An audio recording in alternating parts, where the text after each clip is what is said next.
God is talking about himself, that he is not going to punish anyone unless he gave them a prophet. He's not going to punish any nation without giving them first a prophet. Of course, he's not unfair. So every nation, think any nation in human history, any nation, people in Alaska had a prophet. Native Americans had prophets. Jungles of the Amazon had prophets. Ancient Egypt had prophets.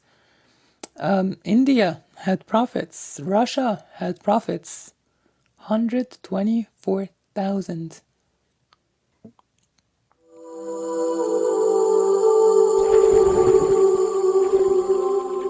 وأوحينا إلى موسى أن أسر بعبادي إنكم متبعون.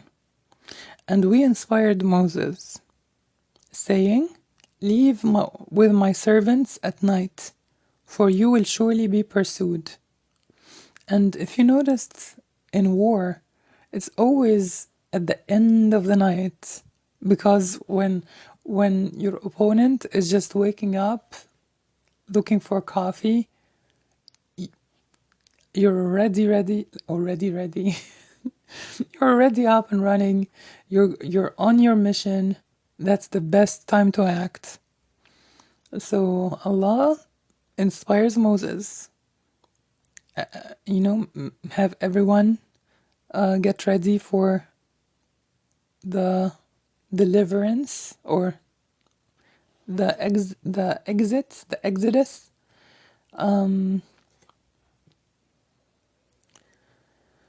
Late at night.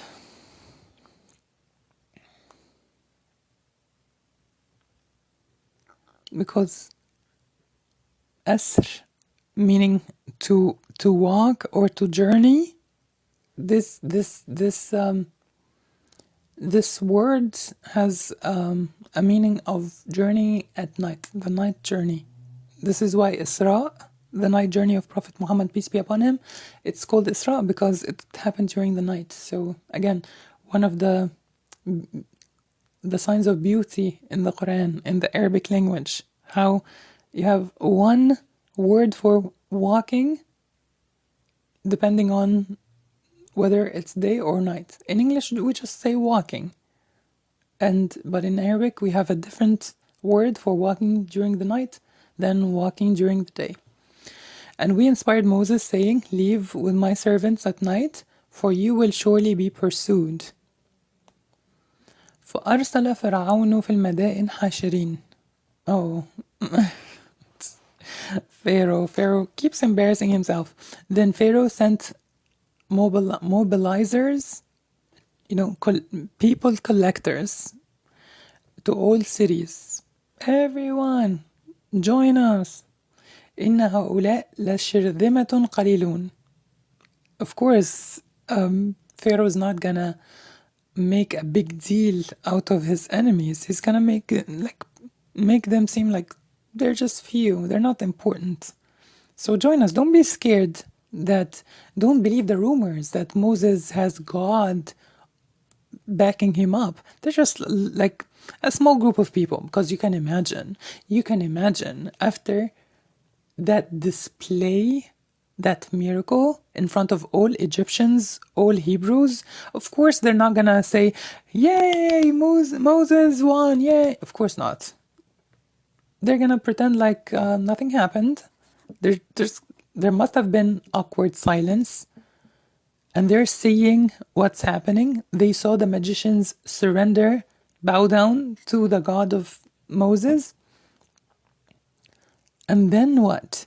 They go back home and they talk, they whisper, they say what they really think. And this is why not only the Hebrews believed, but also the Egyptians.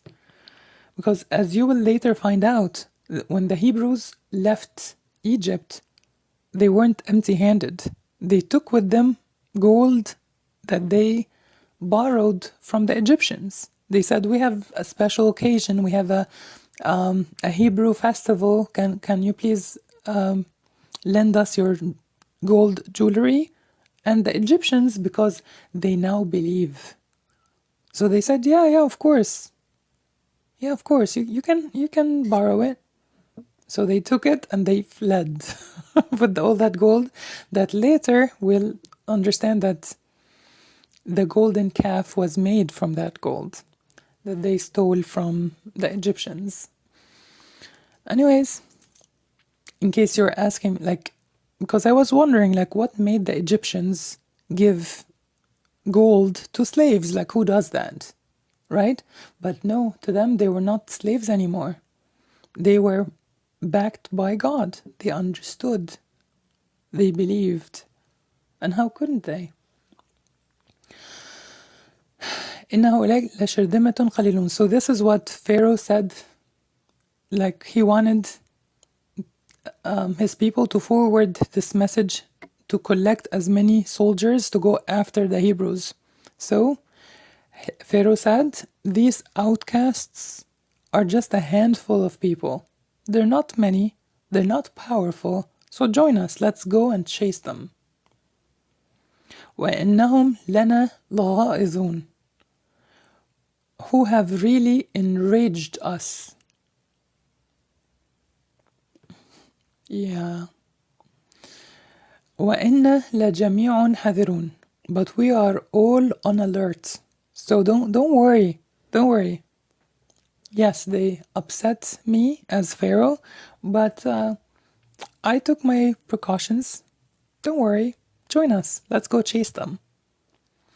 فأخرجناهم من جنات وعيون. Ooh, ooh, ooh, ooh.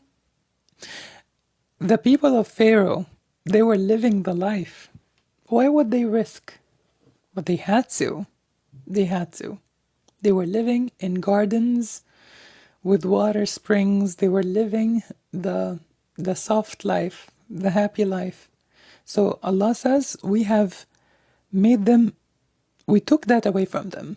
These gardens, these springs, that luxury, we took it away from the people of Pharaoh. So we lured the tyrants out of their gardens and springs. Meaning Pharaoh and his soldiers. وَكُنُوزٍ وَمَقَامٍ كَرِيمٍ. Treasures and splendid residences. We took them out of them. These soldiers, these army generals, Pharaoh, they were living a very good life. We took that away from them. When God, and this teaches us something. When God gives you a providence, when He gives you a blessing, could be money, could be health, could be looks, could be status, could be children, could be education. When you use it to rebel against God, when you disobey God using the things He gave you, this is what happens. The Qur'an is not just sent to us to just, general knowledge, entertainment. No. These stories still teach us. Or at least they should. They should. If you're smart, learn from them. That's the purpose. Why did they make it to the Qur'an? Don't forget, Allah told us through Prophet Muhammad, peace be upon him, in the hadith, that Allah sent 124,000 prophets.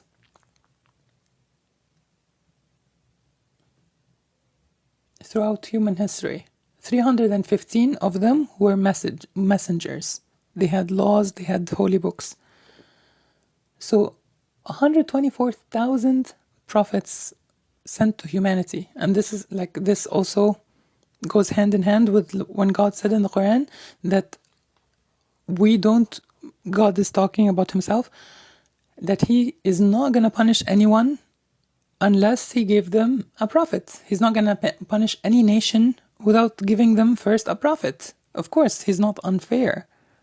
So every nation, think any nation in human history, any nation, people in Alaska had a prophet. Native Americans had prophets.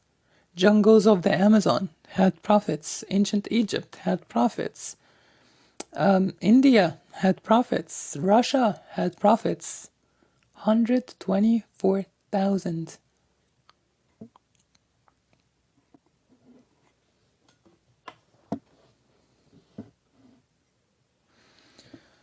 So God is not gonna punish anyone without sending them first a messenger.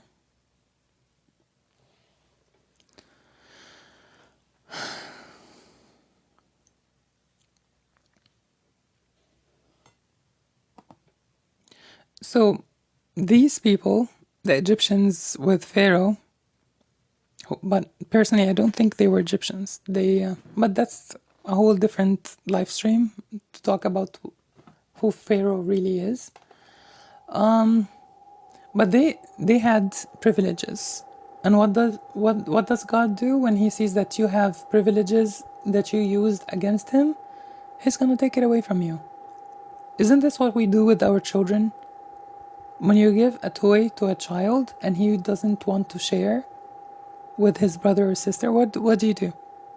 When you give him something and he uses it to hit someone else with it, what do we do? So why do you think it's so different when you use your car to drive it to go somewhere you're not supposed to go? When you use your looks to have a relationship that you're not supposed to have?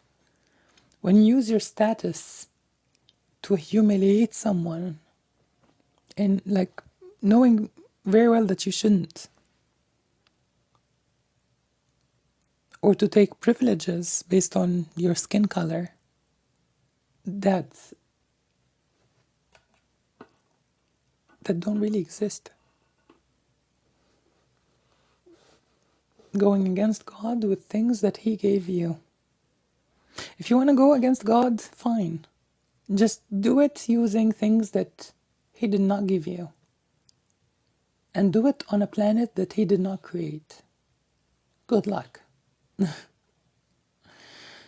So, God took away their privilege, their fortunes, their residence, their gardens, their springs. And what does he do? He replaces them. He gives it to someone else. He sends them to the Levant, Palestine, where they enjoyed these things. They enjoyed the gardens, they enjoyed the rivers, they enjoyed the safety and security. You honor God, the universe is singing to your tune. You dishonor God, the universe can barely contain you.